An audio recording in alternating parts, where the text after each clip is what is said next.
That's our breath. I'm sure that we are all happy to be here in this moment.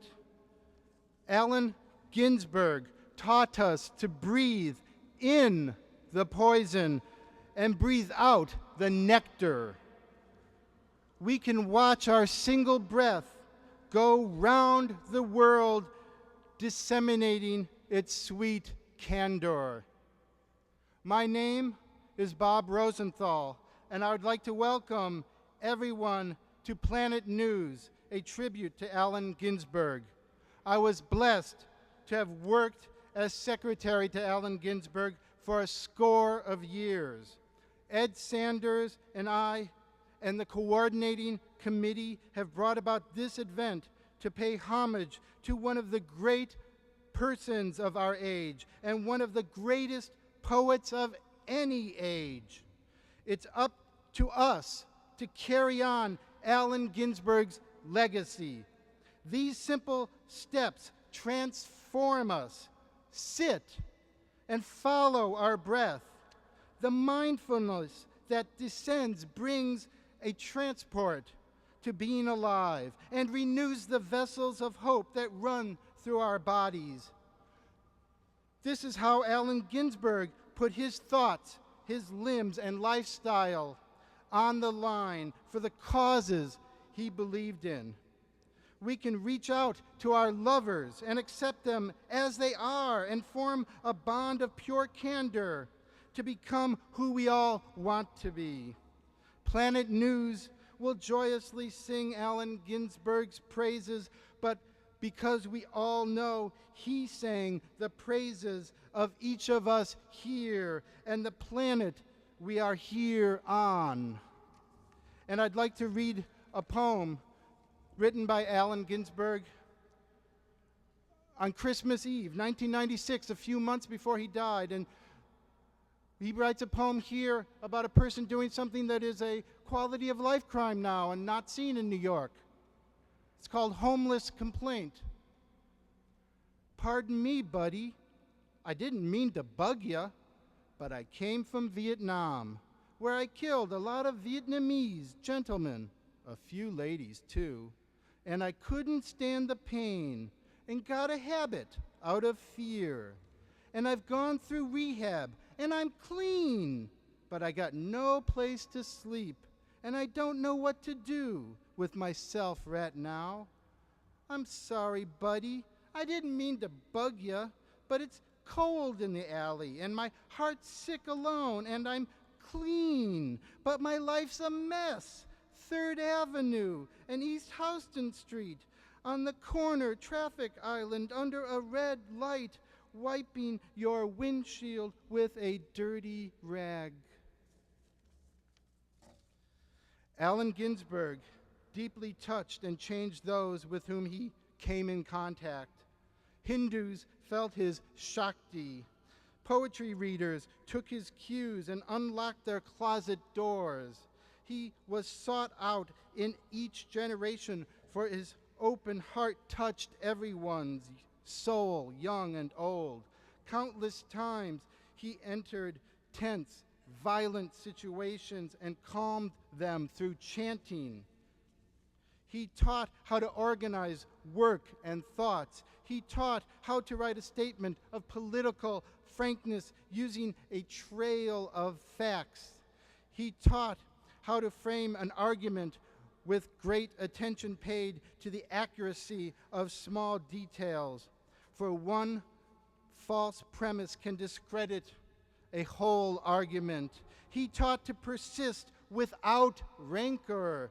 He taught that anger and demeaning language redouble the venom in the struggle. He taught that anger can be dissolved under direct observation. He taught that one cannot carry out karma. Karma is self-selecting. He taught us to find the common ground to place our feet while mediating a dispute. Aren't we fortunate that Allen Ginsberg lived about 5 lifetimes in one and left us such delicious works to enjoy? As he sang, "Aware, aware, wherever you are, no fear. Trust your heart. Don't ride your paranoia, dear. Breathe together with an ordinary mind, armed with humor. Feed and help enlighten, woe, mankind.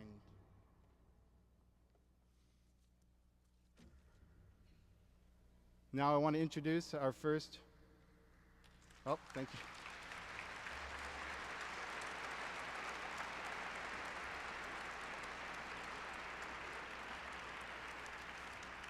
Our first performer in this great evening.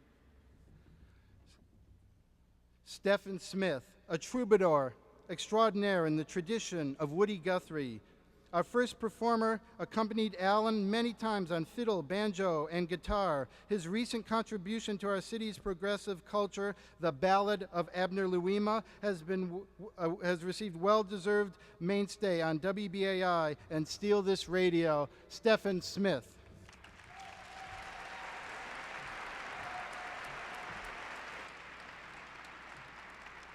Man, that bright lights. Hello, everybody, and greetings to a wonderful evening. So all I can say, if there's any tradition, I'm going to sing a song that I wrote this morning and all day long today, and if I can get through 2 verses of it for you, then I can.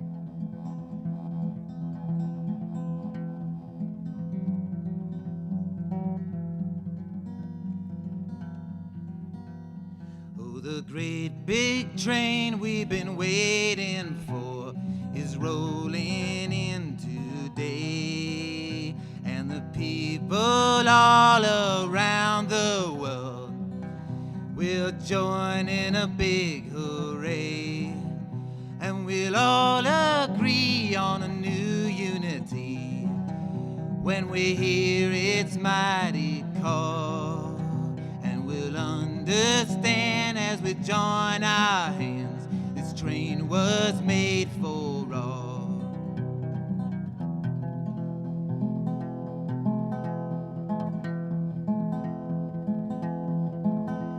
Where the children will sing and the wheels roll and ring as we leave the past behind, and the words that divide will be left by the side as the train rolls down the line, and equality will be our creed,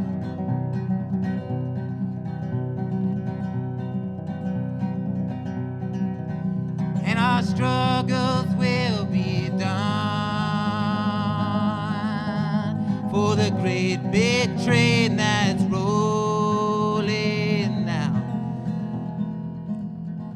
We'll carry everyone.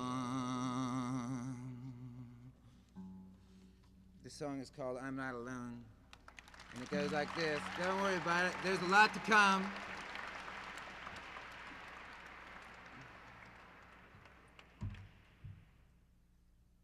And this place is so big it's hard to take in, isn't it? This song is called I'm Not Alone, and I sing it as much for everyone here as I do for everyone in the world. So, walking down this road, alone as I can be, except for passing cars and planes, there's no one I can see. And in the silence I can hear the whisper of my feet. But I know I am not the only one who's walked this street, 'cause I am not alone. No, I am not alone. And deep within my heart I know we are not alone.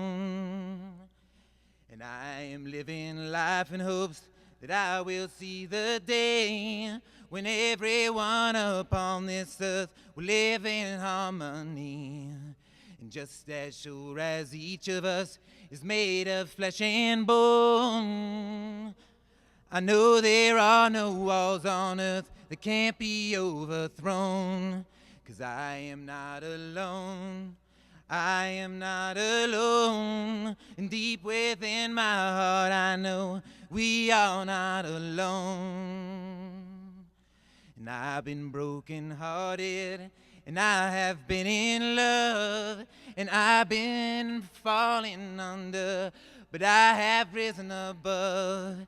And in my hours of darkness, when I'm feeling most alone, something deep inside of me helps me to push on. 'Cause I am not alone, no, I am not alone. And deep within my heart I know we are not alone. So I am fighting for the day when all the greed will cease, and finally give the common man the chance to live in peace. When I'm feeling far too weak to fight the powers that be, deep within my heart I know we all want to be free. 'Cause I am not alone, no, I am not alone. And deep within my heart I know we are not alone.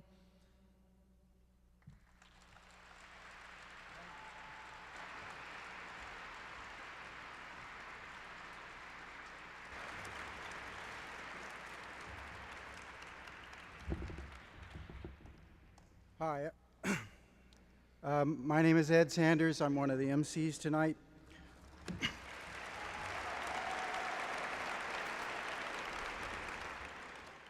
And I brought with me my copy of Hal. I bought it at the University of Missouri bookstore in 1957.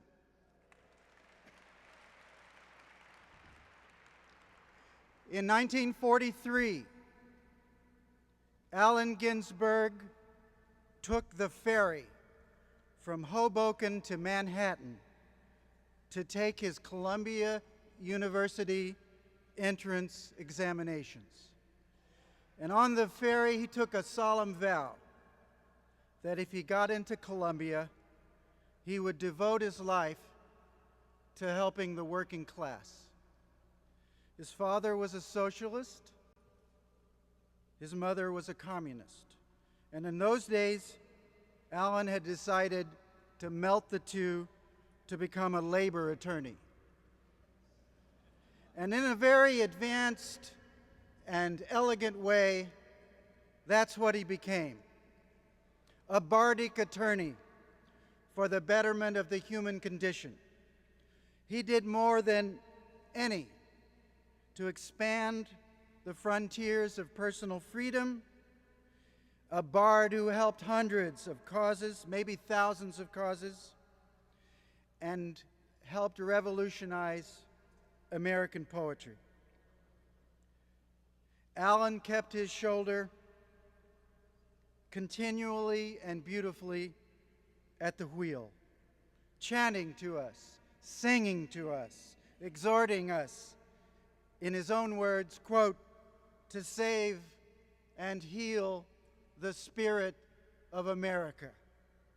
Tonight we celebrate the social activism. You can find it in the newspaper we printed, a list of his benefits and his new democracy wish list. The social activism of a great American genius, a great citizen of the world, and a great poet, Allen Ginsberg.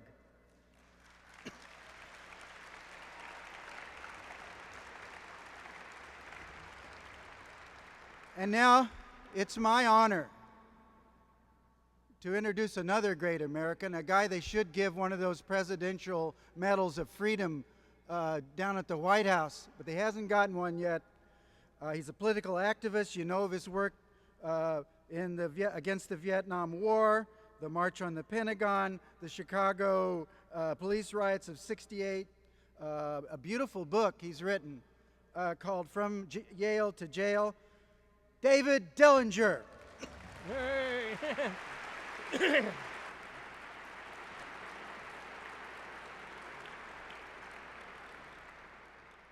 Thank you, Ed. It's an honor to be here and an honor to be introduced by Ed Sanders. And the first thing I want to say is that Allen Ginsberg combined the personal and the political in a wonderful way. He did it in his life, in his poetry, and in his actions. And I think of one action, for example, a very early one, and don't ask me, since I'm over 45, I can't remember dates and things like that. But anyway, one of the first times that I and Alan talked about an action was at the United Nations, or leading up to the United Nations, on Disarmament Week. And I asked him if he would walk with us, because we were marching first, and he said no.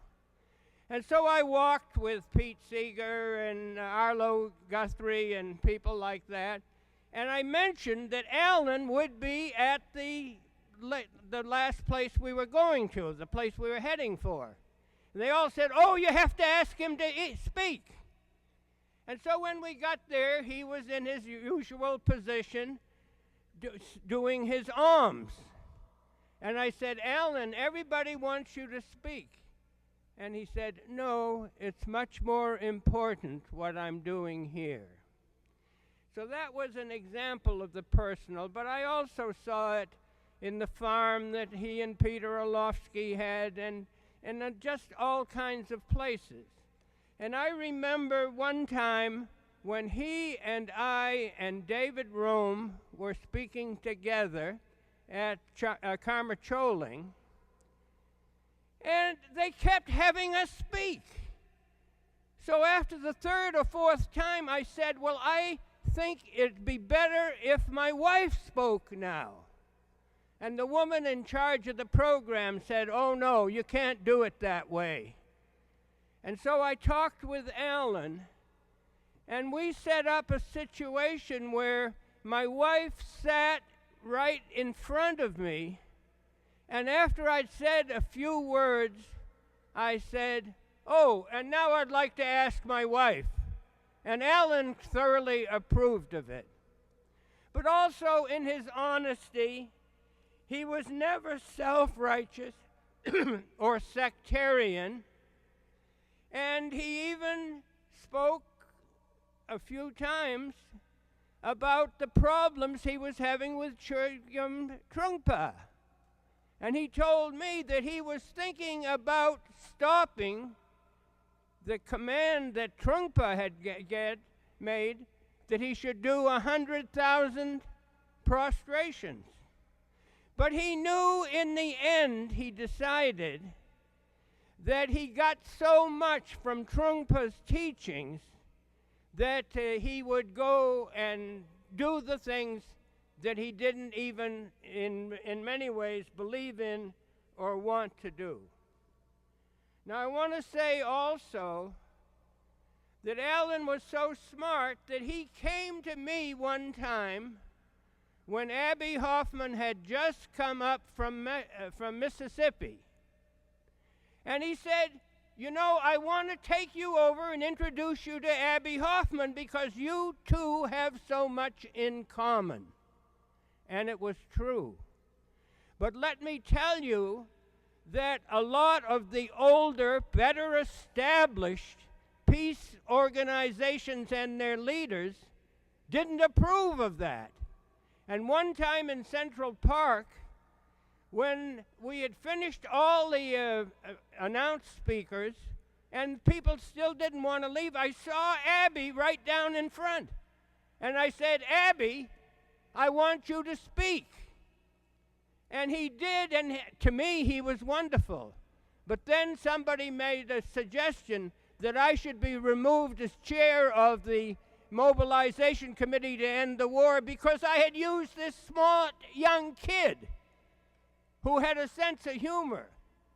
Well, Alan had a sense of humor too, and he also understood that everybody couldn't be the same. Everybody had to be true to his own personality, which didn't mean that he didn't exchange ideas, but he never did it in a self-righteous manner.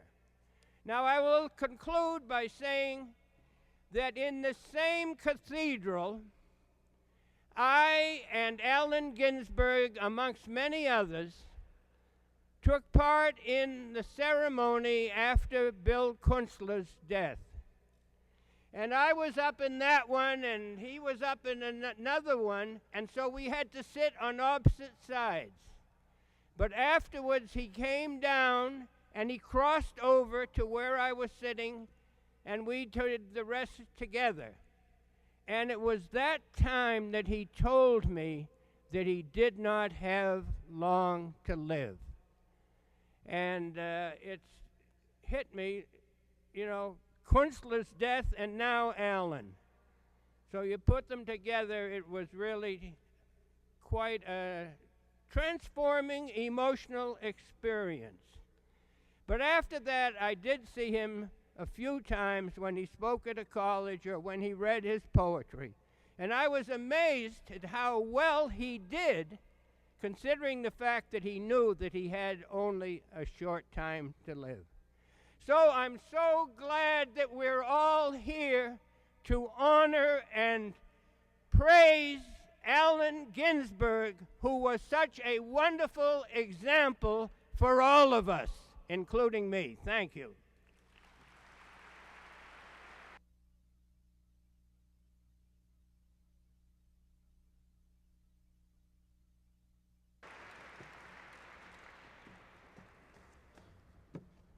One of the great pleasures of working with Alan intimately was to meet his family, his wonderful, big, extended family. It's a family of poets. And Eugene Brooks is Alan's sweet, gentle older brother. And he is a great poet in the tradition of his whole family. And being not accustomed to speaking in cathedrals, he's asked me to read his poem written for Alan. But it's Eugene's poem.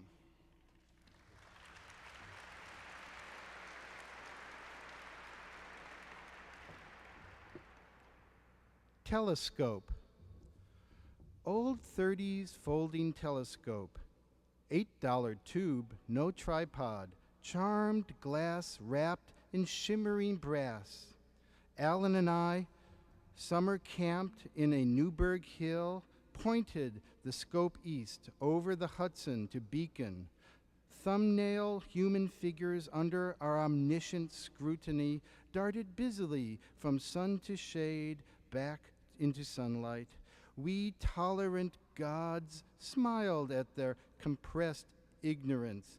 Then we turned our lens on a nearby branch where a bird vibrated with the music it composed of air and rapture.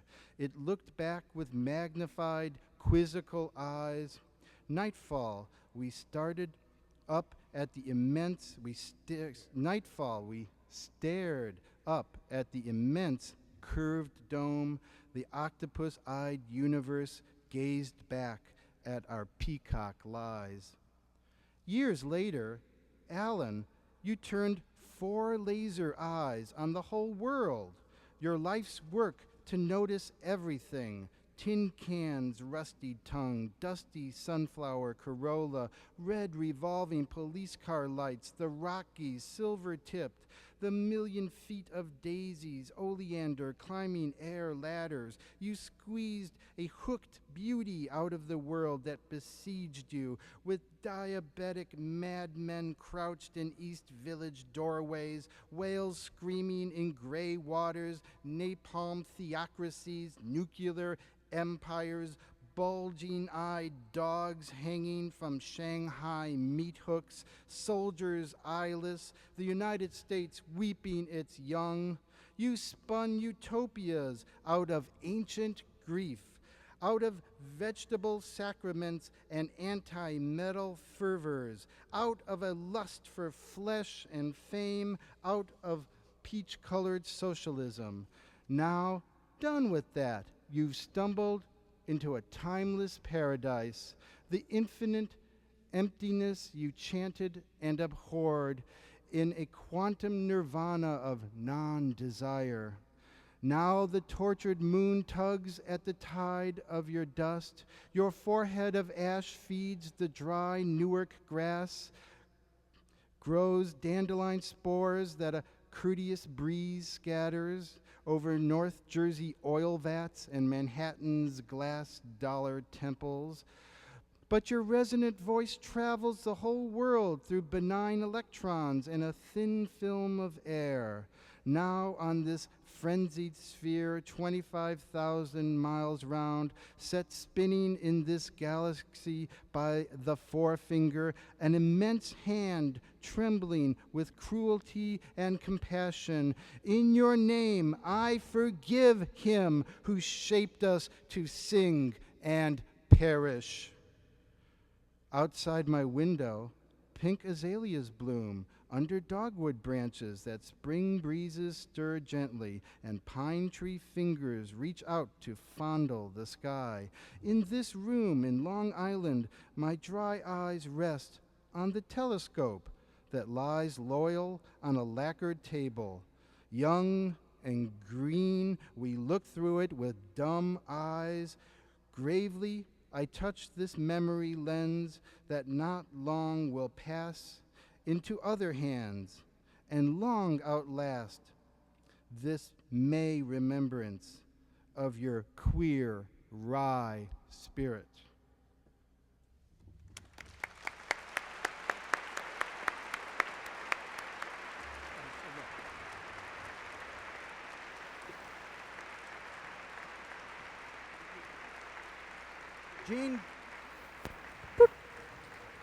Gene Brooke.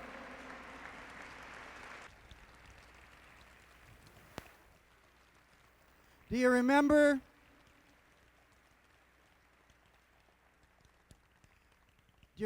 how for years Alan owned? Well, there's a lot of people. Later on, we'll have a homathon. We'll recreate a. Think about it. Alan, for 25 years, championed certain writers, helped them get their books printed. There wouldn't have been a Naked Lunch published without Allen Ginsberg. Kerouac's first novel was basically put into place by Allen's gentle aggressiveness. And he also championed a poet named Andy Clausen. He said, quote, his comments on the enthusiastic 60s, defensive 70s, unjust 80s, and bullying 90s present a genuine authority in America, not voiced much in little magazine print. The author of 40th Century Man, Andy Clausen.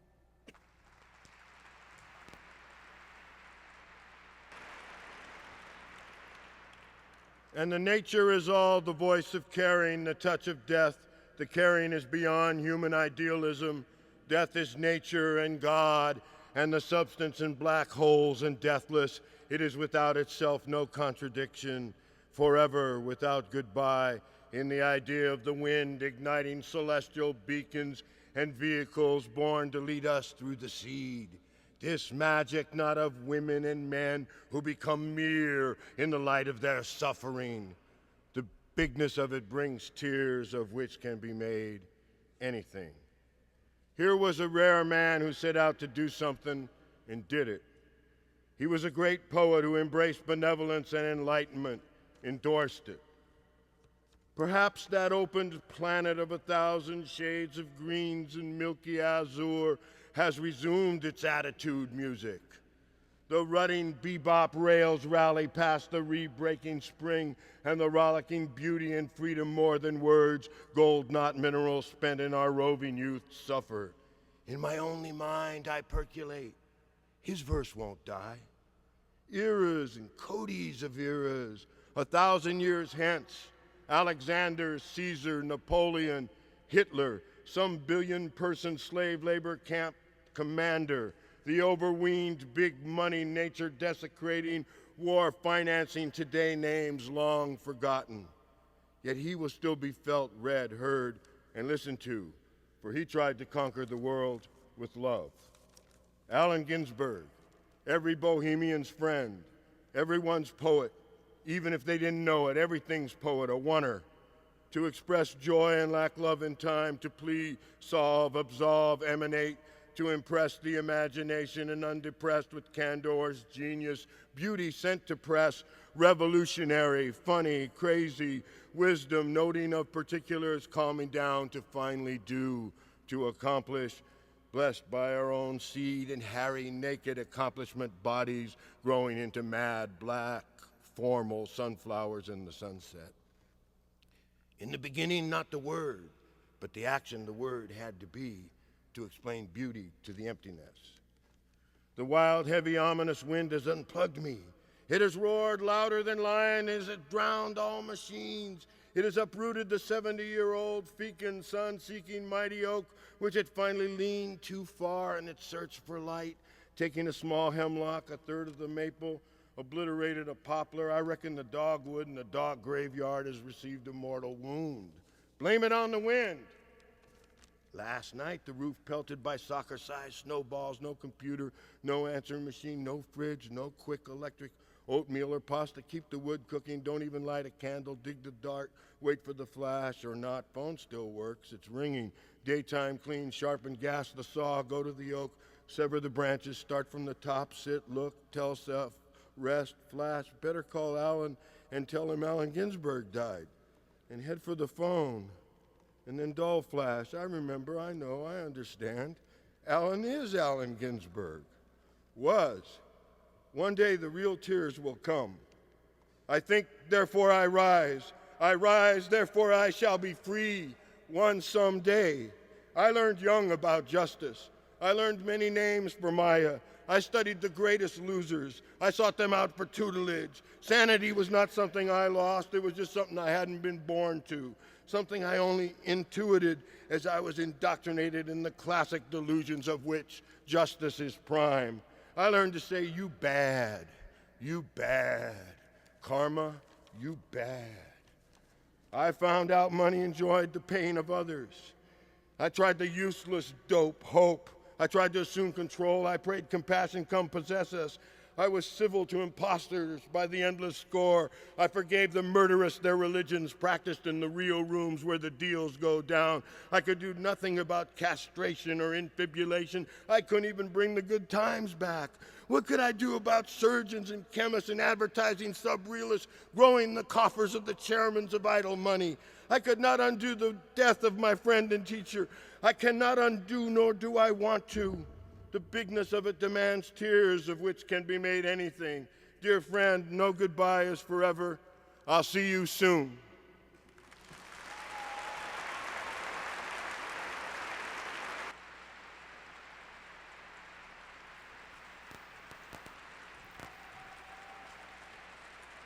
That's Andy Clausen. Go, Andy.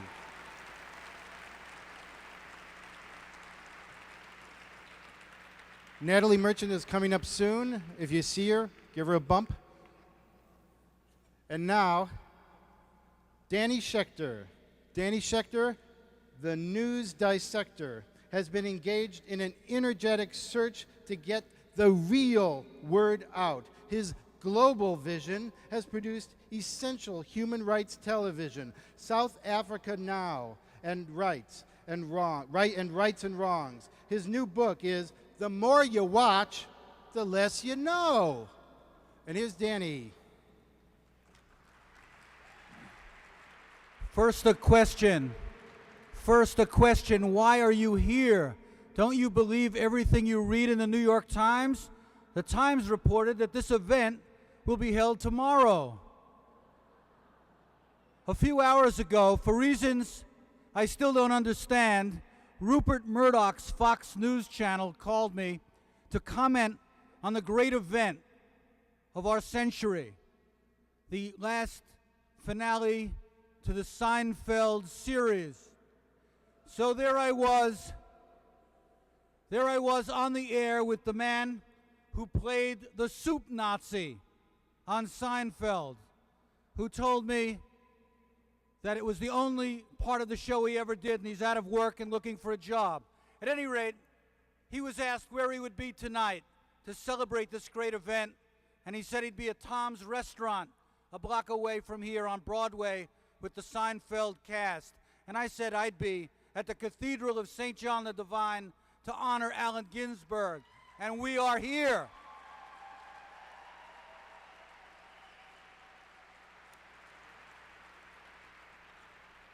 On the same evening that America celebrates the airing of the Seinfeld TV series, a non-event bathed in extraordinary media attention and hype, a real event, this event, offers an antidote and an alternative.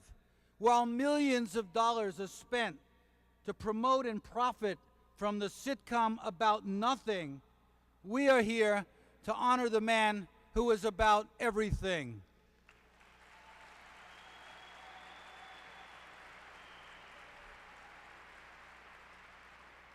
Two events, two Americas, the same night, the same town. Which one is being covered? There are no network crews here tonight. So I made a little comparison, one of those little charts that you might read but won't in New York Magazine. On the top, I have a category for Jerry and one for Allen. And along the side, a couple of subjects. Lasting influence, Jerry, doubtful. Allen, certain. What he stands for, Jerry, nada. Allen, everything. Genre, comedy for Jerry, poetry for Allen. Claim to fame, big bucks, Jerry, great works, Allen. Neighborhood, Upper West Side, simulated, Jerry. Lower East Side, real, Allen.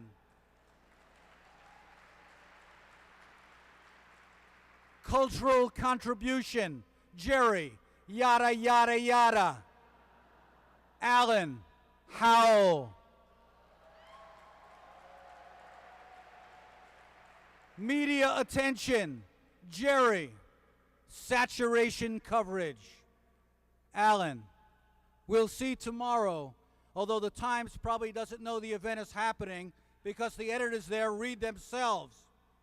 Character of event, celebrity hype, Jerry.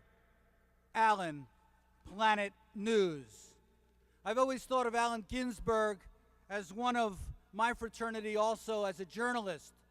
And he was a cable channel all by himself.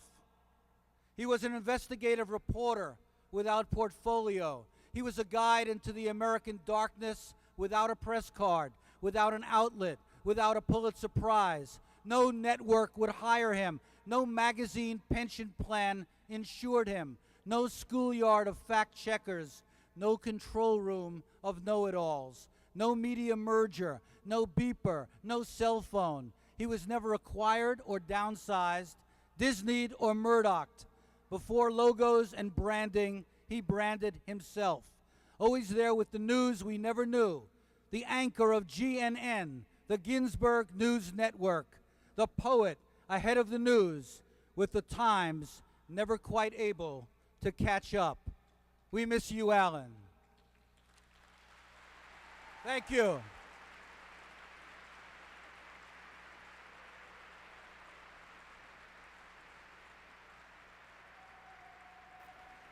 Danny Schechter. Okay. Who remembers Ohm? I remember just before the Chicago riots, August 27th, 1968, with Allen Ginsberg, he had ohmed so long that he had lost his voice, and he was croak-ohming.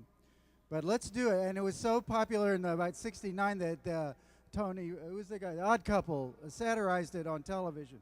All right, let's do it. You know, Allen. Come on, I don't hear you. This is a great, beautiful cathedral. Om. You hear it, Allen? Om. Oh, Allen. one. Om. Om. I feel it. I feel it. Om. I feel it real bad. Om. Om. Om. Om. Oh God, I feel it. I feel it. I feel it. Om.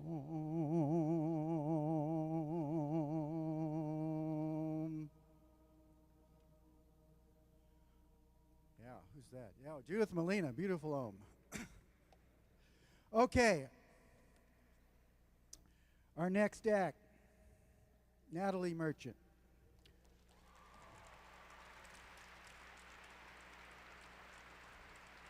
We listened to her during sound check. She's got a thundering voice and a brilliant band. It's a beautiful, beautiful experience you're going to have. She stirred American consciousness with her strong and compelling songs. She played annual benefits with Allen Ginsberg for Tibet House. She's just released her amazing new CD, Ophelia. We're honored to welcome Natalie and her band. Good evening.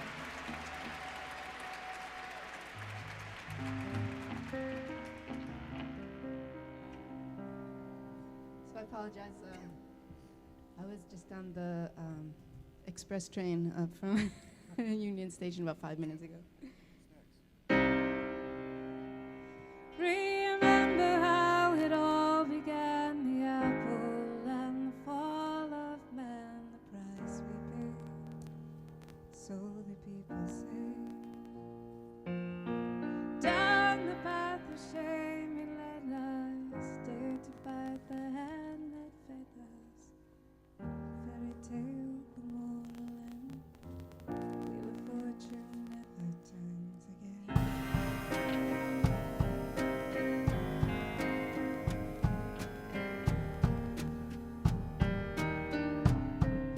It never turns again.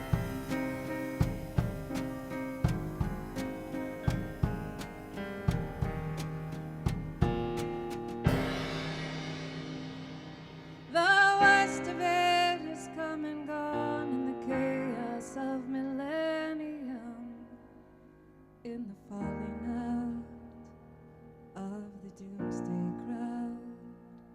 Their last retreat is moving slow. They burn their bridges as they go. Heretics defend, teach the harmless child to smile.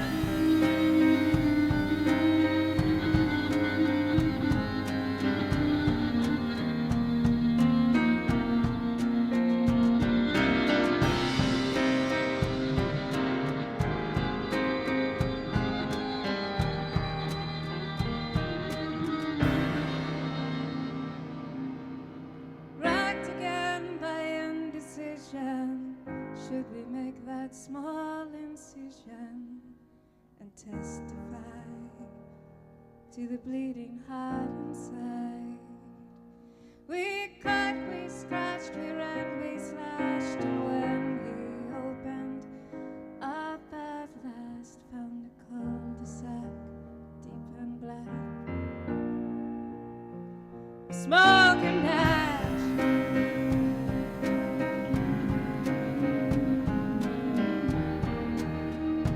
Deep and black, smoke and ash.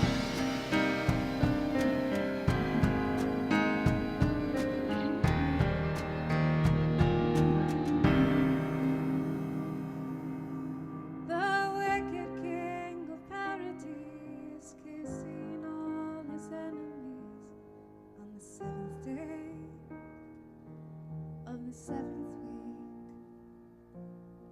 The tyrant's voice is softer now, just for one forgiving now, before the rise of his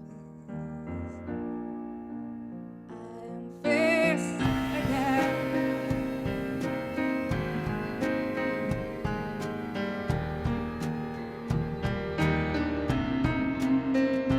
Fist again.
Thank you very much.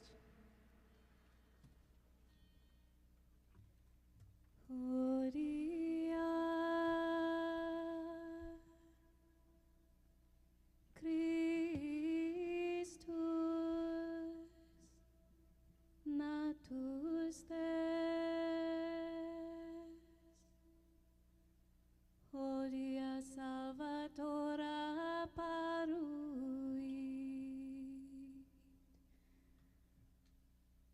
Hodie in terra canunt angeli, lantantura conceli, Hodie exaltat justi, dicentes gloria. Anyway, that was for Alan.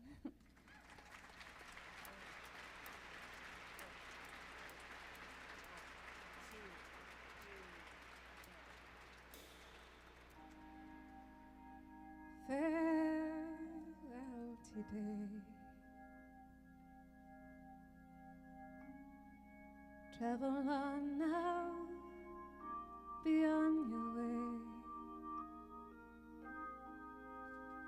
Go safely there.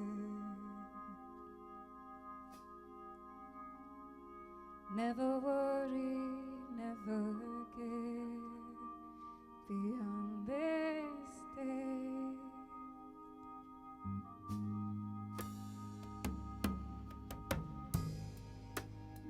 farewell tonight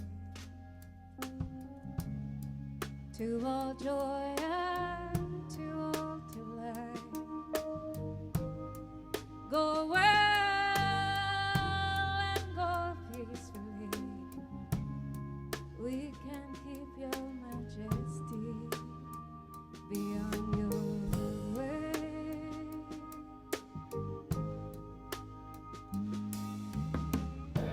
Make ready for the last king of May.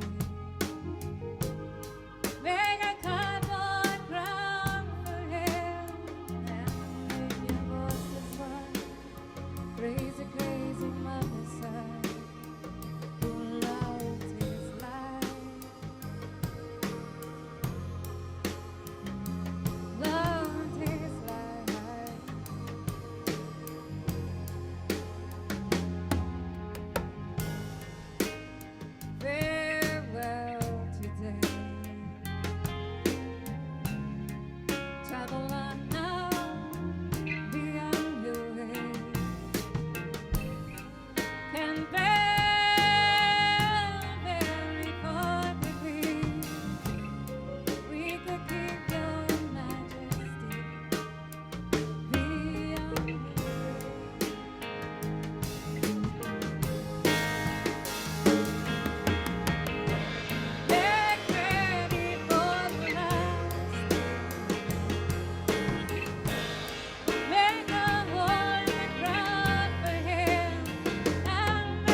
I should have known better than to do a song about Alan tonight. It's really difficult to sing.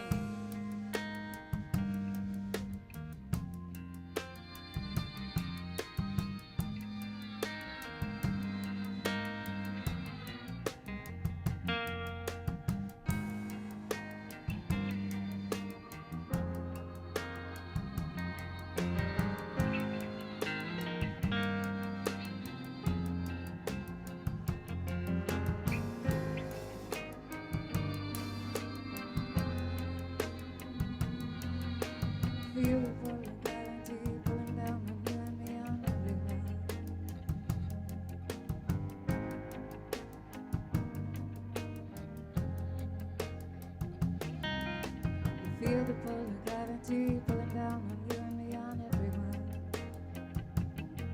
To the soul, I love you, it's divine.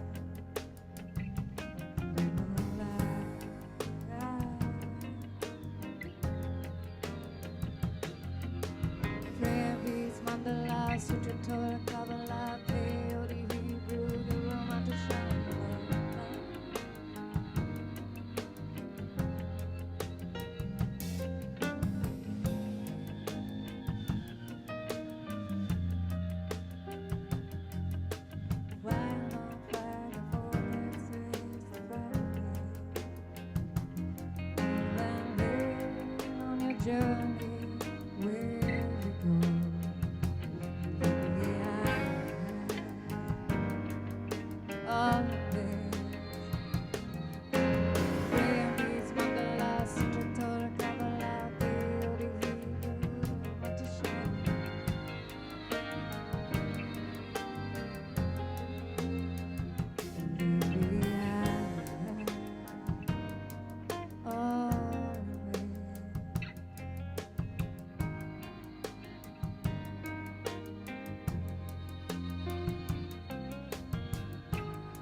Thank you, Natalie Merchant.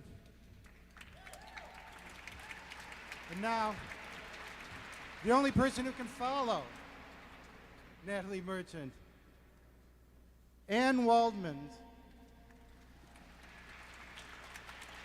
close friendship and collaboration with Allen Ginsberg for over 3 decades and possibly a couple former lifetimes is the stuff of legends.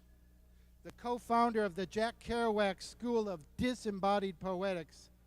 She's the author of Jovis, Kill or Cure. She is on her way to London for the Piccadilly tribute to Allen on Sunday. And tonight, Anne is here on a special mission to share with you the truth about Rocky Flats Truth Force and her involvement and Allen's involvement in the struggle in Boulder, Colorado. Anne Waldman. Thank you, Bob. First, a brief invocation to Allen Kalyana Mitra, the spiritual friend.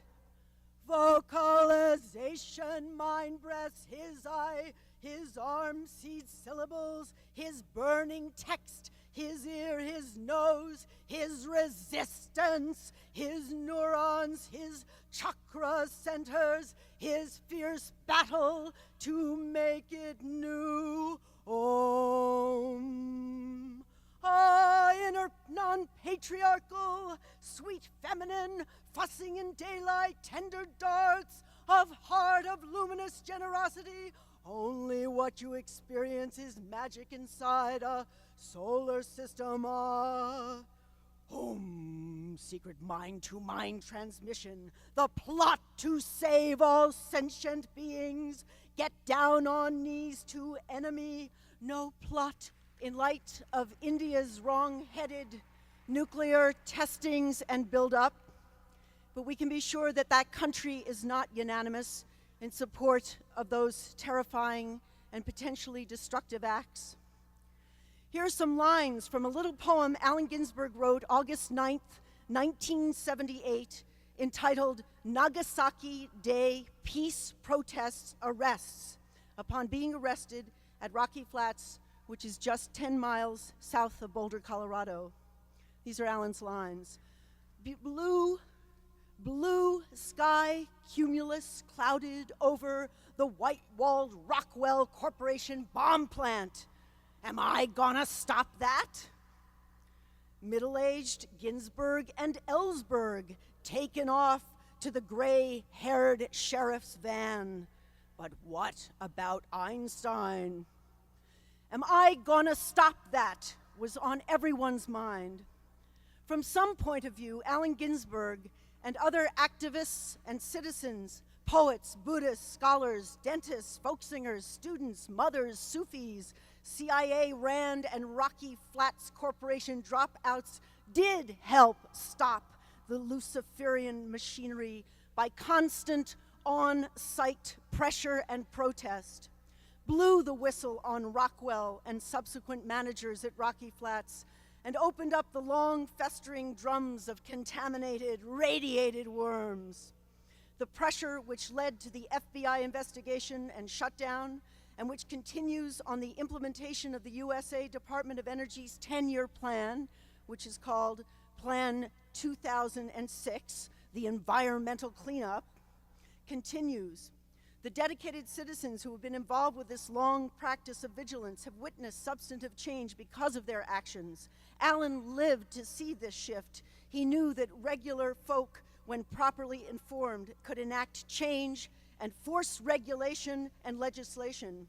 He held the panoramic view, the Buddhist view, that you need to keep sweeping the floor as long as it takes, and the poetics view of negative capability, which John Keats recommended, that enables you to live creatively within contradiction.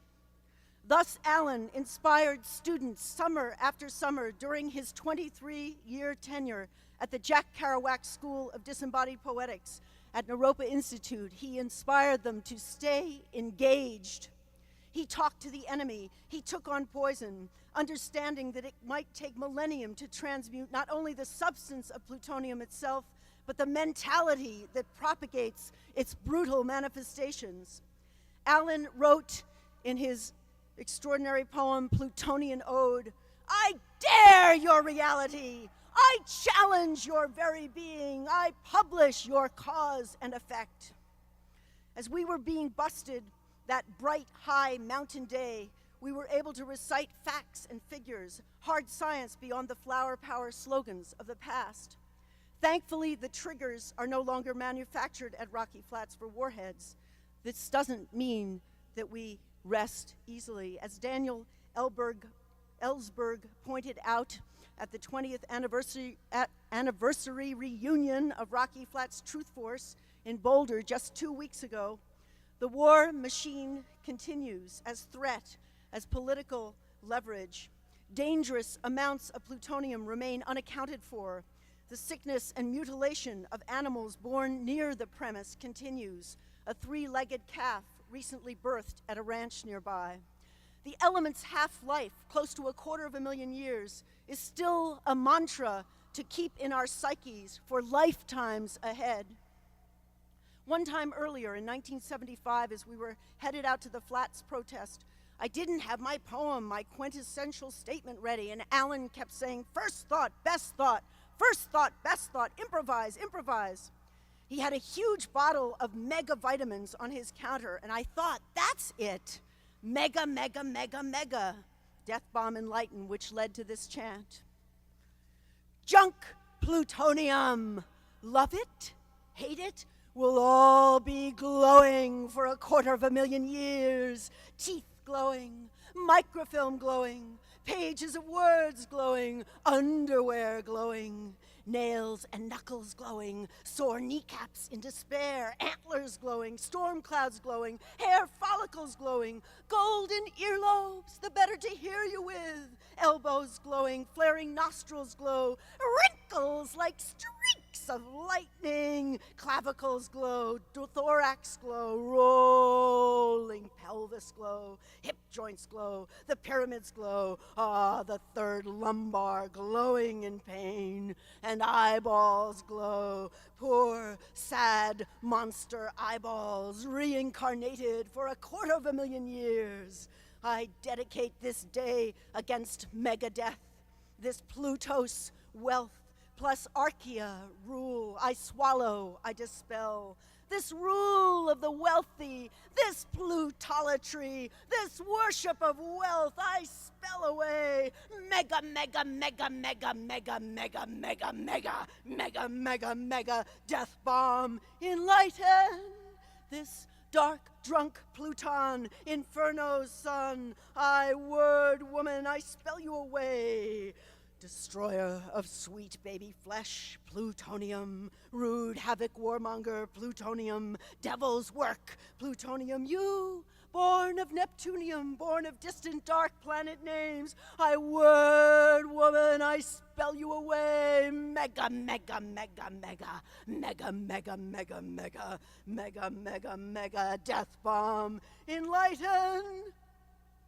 I thank Alan for his unflagging bodhisattvic energy, his example, his personal transmissions and demon activity. I thank Alan for his unflagging energy, his savvy vow that dedicated his own body and mind and heart to the liberation of sentient beings and the welfare and sanity of the inhabitants of this luminous planet Earth.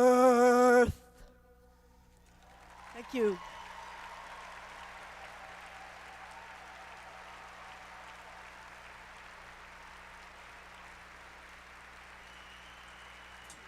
Thank you, Anne. Thank you, Anne Waldman. And now one of the younger poets, and younger poets never get older, one of the younger poets that Alan really loved, who he loved his political insightfulness, his dogged determination to change this world. Poet and activist from New Brunswick, New Jersey, Alan called Eliot Katz classic New Jersey bard. A member of our Planet News Tribute Organizing Committee, Eliot's forthcoming book of poems is called Unlocking the Exits, Eliot Katz.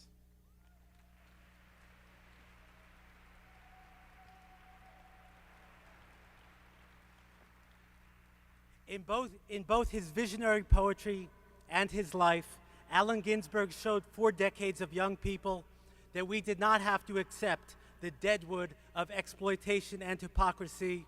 We could dig through the status quo to change it. Allen set an inspiring lifelong example of how to combine a literary life with progressive social commitment, spiritual compassion, and personal integrity, leaving a poetic and political legacy that will stand as challenge and inspiration for generations to come. Lucky for the planet, his words live on. And I'm going to read a poem that I wrote in June 1996 for Alan's 70th birthday, called At the End of the Century.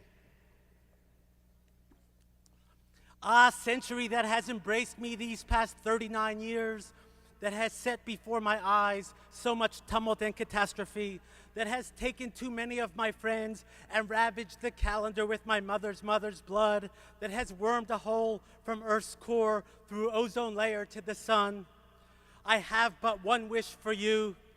Die, my century. Why wait?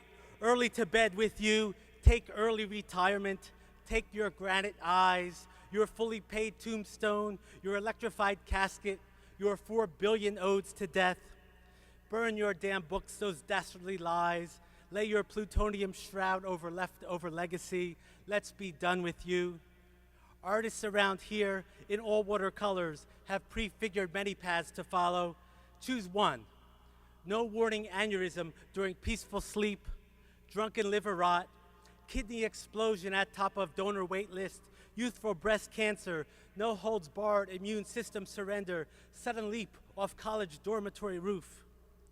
If you don't like Central Jersey methods, why not blow your brains out like Russia's Mayakovsky? You betrayed his dreams as much as anyone's, over and over and over. So go ahead, straight to your grave.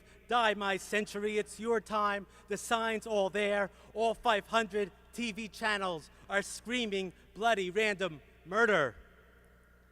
Lester leaps in, now playing on my CD.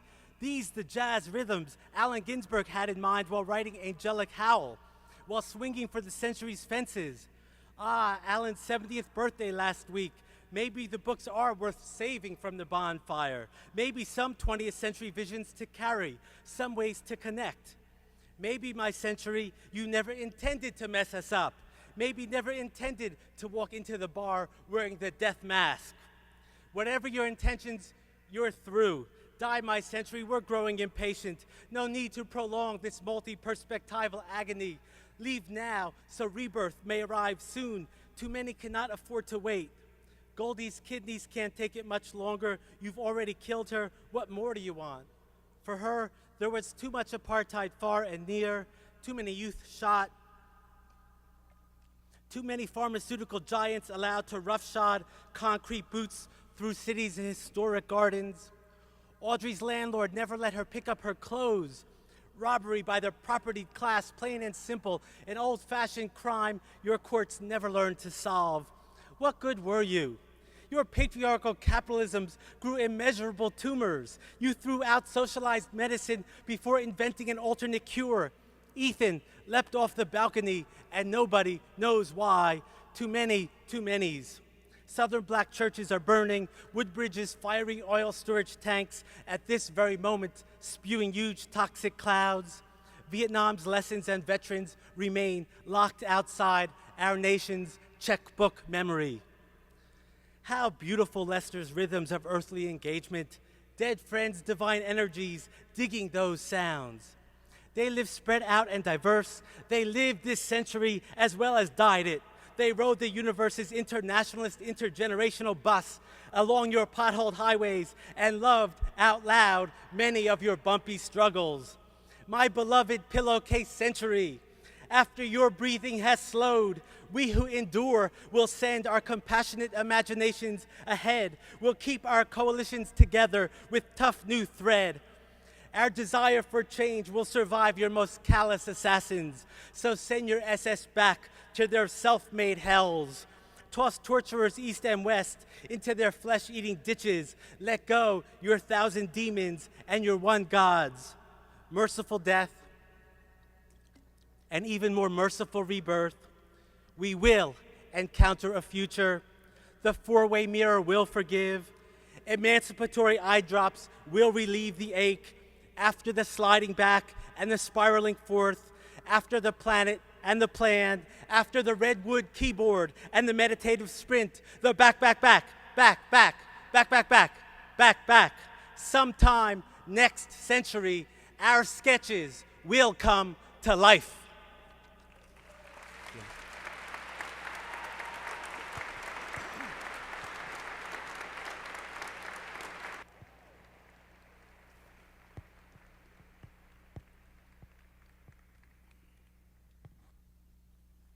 Okay.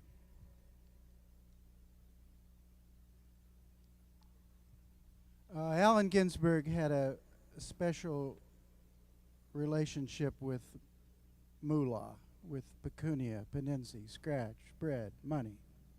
I never knew a person more generous with his money. He supported many poets, many causes. He did thousands of benefits, but he also wrote thousands of checks out to causes that he supported.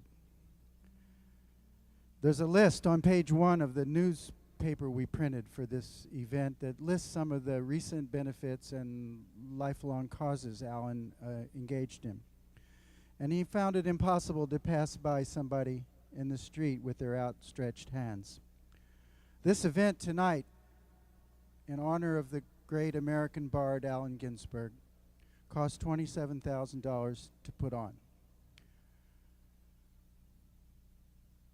And the group that put it together, the committee listed in the newspaper, we raised $20,000, so we're about $7,000 short. And Alan wanted to continue this nonprofit organization called the Committee on Poetry, which for 30 years sent checks and supported in an emergency way writers and artists in a way that's extremely unique.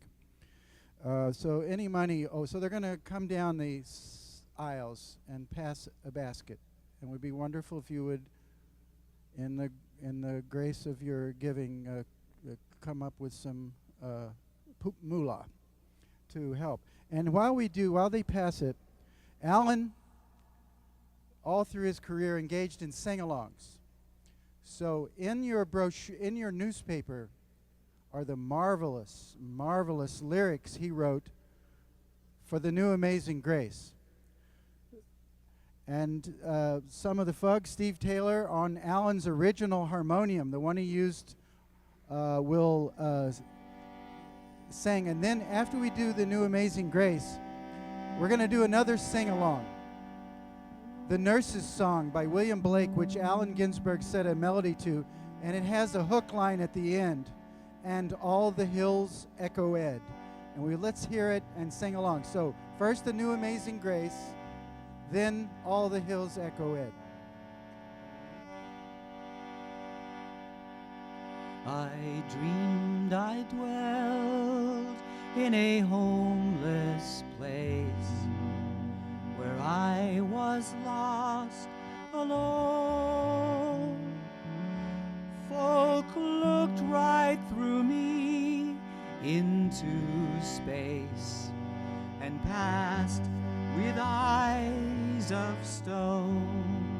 Come on. Oh, homeless hand on many a street, accept this change from me. A friendly smile or word is sweet as fearless charity. Woe, working man who hears the cry and cannot spare a dime, nor look into a homeless eye, afraid to give the time. So rich or poor, no gold to talk, a smile on your face. The homeless ones where you may walk receive amazing grace. I dreamed I dwelled in a homeless place where I was lost alone. Folk looked right through me into space and passed with eyes of stone. God bless you. Thank you.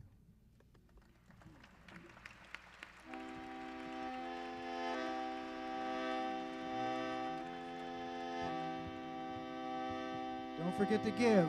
All right, now the Nurse's Song, and sing along in the end. When